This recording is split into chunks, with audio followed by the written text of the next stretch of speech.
जय भवानी। शासन आपल्या दारी या अतिशय लोकाभिमुख आणि लोकांच्या हिताचा, सर्वसामान्य माणसाच्या जीवनामध्ये बदल घडवणारा हा शासन आपल्या दारी या कार्यक्रमाला उपस्थित पालकमंत्री शंभूराज देसाई, माझे सहकारी मंत्री बांधकाम मंत्री रवींद्र चव्हाणजी, खासदार डॉक्टर श्रीकांत शिंदे, आमदार निरंजन डावखरे, आमदार संजय केळकर, आमदार किसन कतोरे, आमदार राजू पाटील, आमदार मनीषा कायंदे, आमदार विश्वनाथ भोईर, आमदार शांताराम मोरे, आमदार रवींद्र फाटक, नरेश मस्के, संजय मोरे, गोपाळ लांडगे, मीनाक्षीताई शिंदे आणि आपल्या गीता जैन मॅडम पण आल्यात आणि कोणी राहिलं नाही ना, कुमार राहिलानी,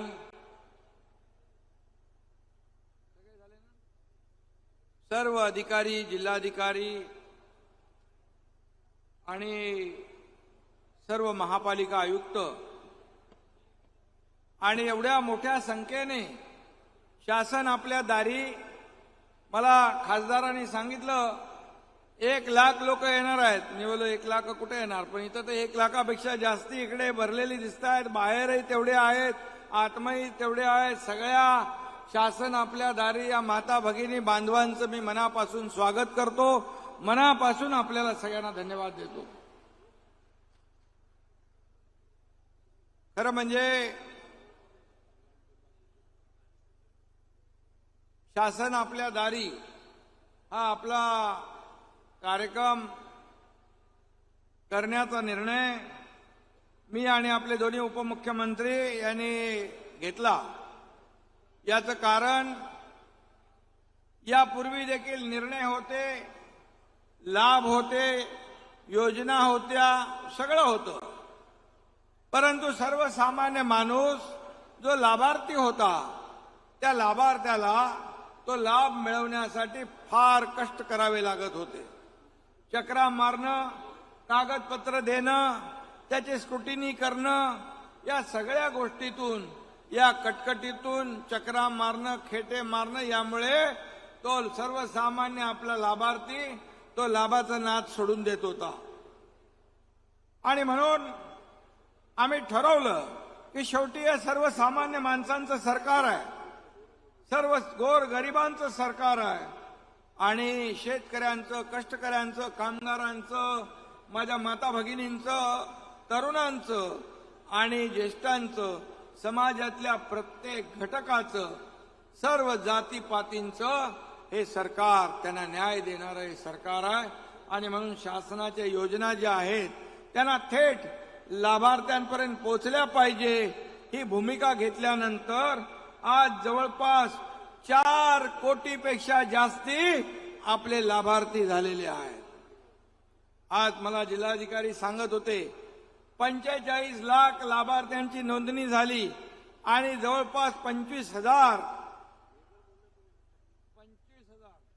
25,000 थेट लाभ आज या ठिकाणी लाभार्थ्यांना मिळणार आहे. आणि बाकी लोकांना आपण त्यांचे लाभ जे आहेत त्यांना स्वतः त्यांच्या ठिकाणी देण्याचं काम करणार आहोत. पहिल्यांदा इतिहासामध्ये अशा प्रकारचा निर्णय सरकारने घेतला. आज लाभार्थी देखील मागच्या बाजूला आपल्या व्यासपीठावर आहेत, जे आपण सिंबॉलिक लाभार्थ्यांना लाभ देणार आहोत. कोणाला घरकुल आहे, कोणाला दाखला आहे, कोणाला शेतकऱ्याला ट्रॅक्टर आहे, कोणाला पॉवर ट्रिलर आहे, कोणाला हार्वेस्टर आहे, कोणाला आपली महिला बचत गटाच्या महिलांना लाभ आहे, कोणाला रिक्षा आहे, कोणाला काय काय विविध प्रकारचे लाभ, घरकुलांचे लाभ असतील. आणि म्हणून हे लाभ प्रत्यक्ष देण्यासाठी हा निर्णय आपण घेतलेला आहे. आणि म्हणून 2.5 वर्षातलं हे आपलं शासन जे आहे हे गेल्या दीड पावणे 2 वर्षामध्ये 2.5 वर्षाचं शासन घरी बसलं होतं. पण हे शासन तुमच्या दारी आलेलं आहे. तुम्हाला लाभ देण्यासाठी शासन आपल्या दारी हा मोठा प्रयोग आपण केला. इतर राज्यांनी देखील याचं अनुकरण करण्याचा निर्णय घेतला. मी जेव्हा मुख्यमंत्र्यांच्या बैठका असतात त्यावेळी मला आवर्जून विचारतात, हे शासन आपल्या दारी क्या आहे. मग तेव्हा शासन आपल्या दारी हा कार्यक्रम त्यांनी समजून सांगितल्यानंतर त्यांनी देखील त्याचं अनुकरण करणं इतर राज्यांनी सुरू केलं. खऱ्या अर्थाने आज आपण जर पाहिलं तर हे शासन आपल्या दारीमध्ये आज मोठ्या प्रमाणावर आपण आलात. खासदार डॉक्टर श्रीकांत शिंदे, त्यांचे सर्व सहकारी आणि आपल्या सगळ्यांचं मनापासून कौतुक करावं तेवढं थोडं आहे. मनापासून आपल्या सगळ्यांना मी धन्यवाद देतो, आपलं अभिनंदन करतो. खरं म्हणजे कल्याण डोंबिवली यामध्ये मगाशी डोंबिवलीत देखील आपण हॉस्पिटलचं उद्घाटन केलं, मार्केटचं भूमिपूजन केलं. अशी अनेक भूमिपूजनं या ठिकाणी होत आहेत. आणि म्हणून आज एक मोठा विक्रम या ठाणे जिल्ह्यामध्ये 45 लाखांपेक्षा जास्ती लाभार्थ्यांची नोंद झाली. कलेक्टर, तहसीलदार, बीडीओ, सीओ, महापालिका आयुक्त सगळे लोक कामाला लागले. सगळे अधिकारी कामाला लागले, कर्मचारी कामाला लागले आणि आपल्या जिल्ह्यातली नोंद जास्तीत जास्त झाली पाहिजे यासाठी प्रयत्न करू लागले. आणि त्यामुळेच खऱ्या लाभार्थ्यापर्यंत आपला लाभ पोचू लागला. खरं म्हणजे हे सरकार लोकाभिमुख आहे. 1.5 वर्षामध्ये आपण जे निर्णय घेतले सर्वसामान्यांच्या हिताचे, मी आणि देवेंद्रजी पहिले दोघंच आम्ही होतो शपथ घेतल्यानंतर, पहिल्या कॅबिनेट पासून आम्ही शेतकऱ्यांच्या हितांचे, सर्वसमावेशक असे सर्वसामान्य माणसाच्या हिताचे निर्णय घेतले. आणि आजपर्यंत जे कॅबिनेटमध्ये आम्ही जे निर्णय घेतले हे सर्वसामान्य तुमच्या जीवनामध्ये बदल घडावा म्हणून घेतले. कुणाच्याही राज्यकर्त्याच्या वैयक्तिक फायद्याचा कुठलाही निर्णय आम्ही घेतला नाही, हे देखील मी या ठिकाणी छातीटोकपणे सांगू इच्छितो. आणि म्हणून अनेक प्रकल्प आज आपले मार्गी लागत आहेत. आज मुंबईतला अटल सेतू पाहिला, नागपूर मुंबई समृद्धी हायवे पाहिला, आपण मुंबई MMR मध्ये मेट्रोचं जाळं पाहिलं. हे सगळे प्रकल्प जे आहेत हे प्रकल्प आपण मार्गी लावतोय. हे सगळे प्रकल्प भाषणात गुंडाळले होते. हे प्रकल्प आपल्या अहंकारी वृत्तीमुळे बंद पाडले होते. पण जसं सरकार आल्यानंतर हे सगळे स्पीड ब्रेकर आपण हटवले, त्यांच्यामधल्या सगळ्या अडचणी दूर केल्या आणि या सर्व प्रकल्पांना चालना दिल्या. आणि म्हणूनच आदरणीय प्रधानमंत्री महोदयांच्या शुभ हस्ते आपण समृद्धी हायवे, त्याला बाळासाहेब ठाकरे यांचं नाव दिलं. ज्याला काही लोकांनी विरोध केला तो आम्ही विरोध डावलो आणि या ठिकाणी तो पूर्णपणे रस्ता केला. देवेंद्रजींच्या काळात सुरू झाला आणि आपण तो पूर्ण केला आणि आज आपण त्याचं उद्घाटन केलं. अटल सेतूचं उद्घाटन केलं, मेट्रोची अनेक उद्घाटनं आपण केली. आणि या सगळ्या ज्या आहेत या सर्व आज देशामध्ये आपला महाराष्ट्र नंबर 1 ला आहे. म्हणजे पायाभूत सुविधामध्ये नंबर 1 ला आहे. या ठिकाणी परदेशी गुंतवणुकीमध्ये नंबर 1 ला आहे. GDP मध्ये नंबर 1 ला आहे. महाराष्ट्र हे देशाचं ग्रोथ इंजिन आहे. आणि म्हणून आपल्याला मी सांगतो, परवा गेल्या महिन्यामध्ये आपल्या महाराष्ट्र राज्याला देशामध्ये स्वच्छतेमध्ये नंबर 1 चा पुरस्कार मिळालेला आहे. आज आपण डीप क्लीन ड्राईव्ह सुरू केलाय. डीप क्लीन ड्राईव्ह काही लोकांना माहीतच नाही. विरोधक त्याच्यावर टीका करू लागले, परंतु त्याच्या टीकेला उत्तर देण्याची गरज मला वाटत नाही. आणि म्हणून त्या डीप क्लीन ड्राईव्हमुळे मुंबईतलं प्रदूषण तर कमी झालं, परंतु ते आपण संपूर्ण राज्यव्यापी करतोय. जसं 2014 मध्ये आदरणीय प्रधानमंत्री महोदयांनी स्वच्छ भारत अभियान सुरू केलं, ते तेव्हा देखील टीका झाली, फोटो सेशनसाठी हा कार्यक्रम सुरू झाला म्हणून. परंतु नंतर आज सगळे लोक यामध्ये सामील होत आहेत. एक लोक चळवळ होते, सगळे लोक याच्यामध्ये सामील होऊन याचा परिणाम या राज्याच्या आरोग्याच्या दृष्टीने मोठ्या प्रमाणावर होतोय. आणि म्हणून आज मी आपल्याला एवढं सांगेन की कुठल्याही परिस्थितीमध्ये आपण घरात बसून फेसबुक लाईव्ह करून काम करता येत नाही. थेट फील्डवर जाऊन ग्राउंड रियालिटी बघून लोकांशी संवाद साधून आपण त्यांच्या मदतीला धावून गेलं पाहिजे. तर खऱ्या अर्थाने लोकाभिमुख सरकार म्हणून, आपलं सरकार म्हणून, सर्वसामान्यांचं सरकार म्हणून आपण बोलू शकतो. आज शेतकऱ्यांचे जेव्हा अवकाळी पाऊस, अतिवृष्टी, गारपीट होते त्यावेळी चिखल तुडवत आपण त्यांच्या शेतावर जातो, बांधावर जातो, त्यांच्याशी बोलतो, त्यांचे अश्रू पुसतो. मगरीचे अश्रू आपण ढाळत नाही तर शेतकऱ्यांचे अश्रू आपण पुसतो. आणि म्हणून अतिशय कमी वेळामध्ये हे आपलं सरकार लोकप्रिय म्हणून बनत चाललेलं आहे. लोकांना वाटतं हे आमचं सरकार आहे, हे आपलं सरकार आहे, या सरकारकडून आपल्याला न्याय मिळेल. म्हणून अधिवेशन काळात किती आंदोलनं झाली, मोठमोठी आंदोलनं जेव्हा होतात, जेव्हा त्यांना विश्वास वाटतो की या सरकारच्या माध्यमातून आपल्याला न्याय मिळेल. आणि मग अंगणवाडी सेविकांचा विषय होता, तो आपण मिटवला. आता आशा सेविकांचा विषय राहिलाय, तोही आपण मिटवणार आहोत. कुठल्याही परिस्थितीमध्ये समाजाला न्याय देण्याचं काम, त्या लोकांना न्याय देण्याचं काम करणार. आज आपण शब्द दिला होता मराठा समाजाला आरक्षण देण्याचा. ओबीसी समाज, इतर कुठल्याही समाजाला धक्का न लावता तोही शब्द आपण पूर्ण केला. आणि आता होणाऱ्या भरतीमध्ये त्या मराठा तरुणांना संधी मिळते.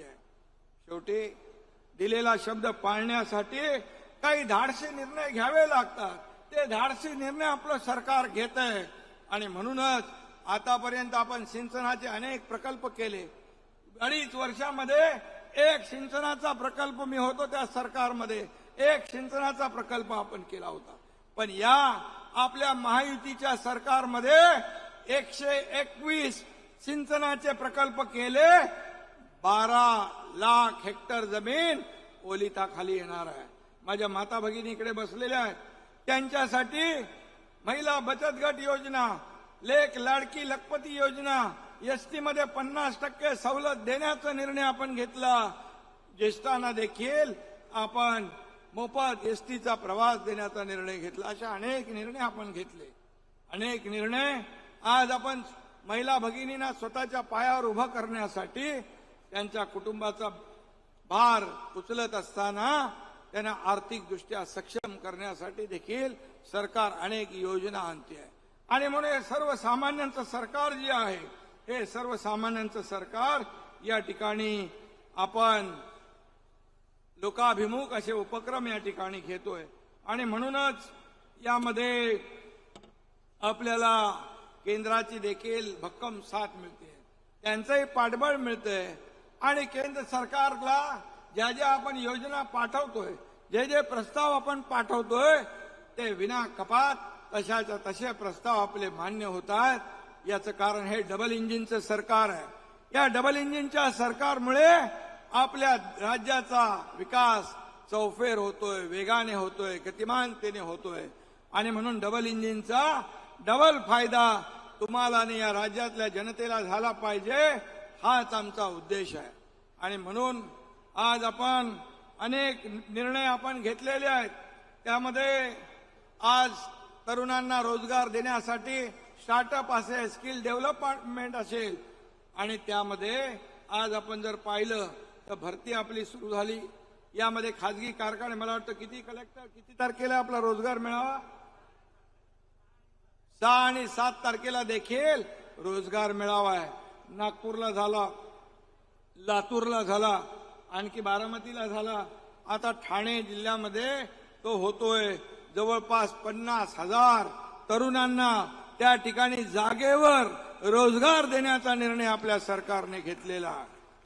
आणि म्हणून मी एवढंच सांगेन, या डबल इंजिनचा फायदा आपल्याला आपल्या सर्वसामान्य लोकांना मिळाला पाहिजे. मला काय मिळालं यापेक्षा माझ्या सर्वसामान्य माणसाला काय मिळेल, मला काय मिळालं यापेक्षा माझ्या देशाला काय मी देऊ शकतो, ही भावना आपण ठेवून काम केलं पाहिजे. आणि म्हणून हीच भावना मनामध्ये ठेवून आपण या ठिकाणी काम करण्याचा प्रयत्न गेले 1.5 वर्ष आपण करतोय. हे सरकार आज पडेल, उद्या पडेल, परवा पडेल, तेरवा पडेल, अशा प्रकारची स्वप्न पाहणाऱ्यांना एक चांगली चपराक तुमच्या माध्यमातून देण्याची संधी आम्हाला मिळाली. अरे, एक सरकार मजबूत होत गेलं. अजितदादा पवार देखील आपल्या सरकारमध्ये सामील झाले. मोदी साहेबांच्या नेतृत्वावर आणि सरकारच्या विकास कामांवर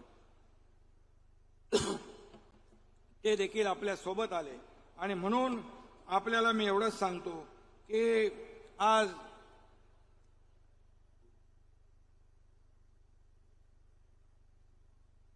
अनेक निर्णय आपण घेतले. यामध्ये आपला 14 गावांचा देखील निर्णय होता. त्या 14 गावांचा देखील आपण यामध्ये महापालिकेमध्ये नव्या मुंबई महापालिका अंतर्भाव करण्याचा देखील निर्णय झालाय आणि त्याचं देखील नोटिफिकेशन आपण काढतो. शीळ आणि हा जो रस्ता आहे यामध्ये देखील काही लोकांची जुन्या लोकांचा मोबदला देण्याचा बाकी होता. मी या ठिकाणी सांगू इच्छितो त्यांना देखील मोबदला सरकार देईल, हा देखील निर्णय आपण घेतलेला आहे. असे अनेक निर्णय आपण घेतलेत. मेट्रो 12चा निर्णय मगाशी खासदारांनी सांगितला. आदरणीय प्रधानमंत्री महोदय कल्याणमध्ये आले त्यावेळेस देखील मेट्रो 12चा त्यांनी घोषणा आणि त्यावेळेस संकल्पना केली होती. मला आनंद आहे की या MMR मध्ये देखील आपण मेट्रोचं जाळं निर्माण करतोय. उल्हासनगर पर्यंत ही मेट्रो गेली पाहिजे, त्यांनाही फायदा झाला पाहिजे अशासाठी. आणि बदलापूरमध्ये कांजूरमार्ग बदलापूर ही एक वेगळी मेट्रोची लाईन आहे. यामध्ये देखील आपलं सरकार काम करतंय. आणि म्हणून हे सगळं जे आहे हे सर्वसामान्य लोकांना न्याय देणारं सरकार या ठिकाणी आपलं काम करतंय. आरोग्यामध्ये देखील आपण अनेक निर्णय घेतले. 1.5 लाखाचं महात्मा ज्योतिबा फुले योजना आपण 5 लाखापर्यंत केली. आता त्याच्यामध्ये अटी शर्ती सगळ्या काढून टाकल्या. या राज्यातल्या 12.5 कोटी जनतेला 5 लाख रुपयाचा आरोग्य विम्याचा फायदा होणार आहे. असे अनेक निर्णय घेतले. मी निर्णय वाचायला गेलो तो त्याला वेळ पुरणार नाही, परंतु मी एवढंच सांगतो की आज डीप क्लीन ड्राईव्हच्या माध्यमातून देखील राज्यामध्ये प्रत्येक महापालिका, प्रत्येक शहर, नगरपालिका यांची आपण स्पर्धा लावलेली आहे. स्वच्छ शहर, सुंदर शहर झालं पाहिजे, प्रदूषण मुक्त झालं पाहिजे, यासाठी देखील सरकार आमचं काम करतंय. आणि त्यासाठी देखील मोठा प्रतिसाद या शासन आपल्या दारी या कार्यक्रमाप्रमाणे सर्व कार्यक्रमांना मिळतोय. आणि म्हणून हे लोकाभिमुख सरकार, हे सर्वसामान्यांचं सरकार, हे आपल्या दारी येऊन आपल्याला लाभ देणारं सरकार, आपली सुखदुःख ऐकून घेणारं सरकार, आपल्याशी संवाद साधणारं सरकार आणि प्रत्येक सेक्टरमध्ये नंबर 1 मिळवणारं सरकार या राज्यामध्ये काम करतंय. आणि म्हणूनच मी आपल्या सगळ्यांना मनापासून धन्यवाद देतो. आणि एवढंच सांगतो, आम्ही करत नाही कारभार बसून आपल्या घरात. हे जनता जनार्दनाचं शासन आले जनतेच्या दारात. आणि म्हणून हे जनतेच्या दारातलं सरकार आहे. सर्वसामान्यांच्या जीवनामध्ये बदल घडवणारं सरकार आहे. कमी कालावधीमध्ये एवढे मोठे धाडसी निर्णय आपल्या सरकारने घेतले. तुम्ही किती आरोप केले तरी सुद्धा एकनाथ शिंदे आणि आमचं सरकार आरोपाला आरोपातून उत्तर नाही तर कामातून उत्तर देणार. आणि म्हणून आम्ही काम करत राहू, तुम्ही आरोप करत राहा. या महाराष्ट्रातली जनता सुज्ञ आहे. या महाराष्ट्रामध्ये जे सरकारने काम केलंय, या देशामध्ये मोदीजींनी काम केलंय, 50-60 वर्षामध्ये जे काम झालं नाही ते 10 वर्षामध्ये मोदीजींनी करून दाखवलंय. आणि म्हणून मोदीजींना पण मी मनापासून त्यांचं अभिनंदन करतो. मगाशी श्रीकांत म्हणाला की 1 रुपया तिकडून यायचा 20 पैसे लोकांपर्यंत पोचायचे. तसं नाही, राजीव गांधी पंतप्रधान असताना ते स्वतः म्हणाले 1 रुपया केंद्राचा आला तर लाभार्थ्यापर्यंत 15 पैसे पोचायचे. आज 1 रुपया आला तो पूर्ण 1 रुपया डीबीटीच्या माध्यमातून या लोकांच्या खात्यामध्ये जमा होतो. ही पारदर्शकता आहे, हे मोदीजींचे निर्णय आहेत. आणि म्हणून या देशाला जगभरामध्ये लोकमान्यता मिळवून देणारा, सन्मान प्राप्त करून, आदर प्राप्त करून देणारा प्रधानमंत्री आपल्याला लाभलेले आहेत मोदीजींच्या रूपाने. आज देशाची अर्थव्यवस्था एवढ्या उंचीवर नेण्याचं काम करून त्यांनी दाखवलंय. 11व्या वरून 5व्या नंबरवर आणण्याचं काम केलंय. आता ते 3ऱ्या नंबरवर आणण्याचा संकल्प त्यांनी घेतलाय. $5 ट्रिलियन इकॉनॉमी आपर्यंत आपण ते अचीव करण्याचा गोल अचीव करण्याचा संकल्प घेतलाय. आपलं त्याच्यामध्ये $1 ट्रिलियन या राज्य सरकारचं योगदान त्यामध्ये देण्याचा संकल्प आपण घेतलाय. आणि म्हणून मोदीजींची गॅरंटी या देशामध्ये चालती आहे आणि म्हणून त्यांच्यावर विश्वास लोक ठेवतात. त्यांनी 80 कोटी जनतेला कोविडमध्ये जो निर्णय घेतला मोफत राशन देण्याचा, तो पुढचे 5 वर्ष कायम ठेवण्याचा हिम्मत आणि धाडस दाखवलेलं आहे. त्यामुळे काही लोक म्हणत होते गरिबी हटाव, पण गरिबी हटली नाही, गरीब हटला. परंतु मोदीजींनी 25 कोटी लोकांना दारिद्र्य रेषेच्या वर आणण्याचं काम केलंय. हे सगळं जे आहे हे जे 50-60 वर्षात झालं नाही, ते 10 वर्षात झालंय. एनडीएच्या सरकारमध्ये आणि महाराष्ट्रामध्ये गेल्या 1.5-2 वर्षात जे आपण काम केलंय, या कामाच्या बलबुत्यावर, या कामाच्या विश्वासावर मोदीजींनी 10 वर्षात एकही सुट्टी घेतली नाही. पूर्ण 10 वर्ष या देशाला आपलं जीवन समर्पित केलं. आणि म्हणून अशा या प्रधानमंत्री महोदयांना पुन्हा एकदा आपल्याला पंतप्रधान बनवायचंय, हा संकल्प आपण घेऊया. फिर एक बार. अरे आवाज छोटा आहे तुमचा. फिर एक बार. कारण आपल्याला आणखी पुढे महाराष्ट्राचा विकास करायचा आहे ना.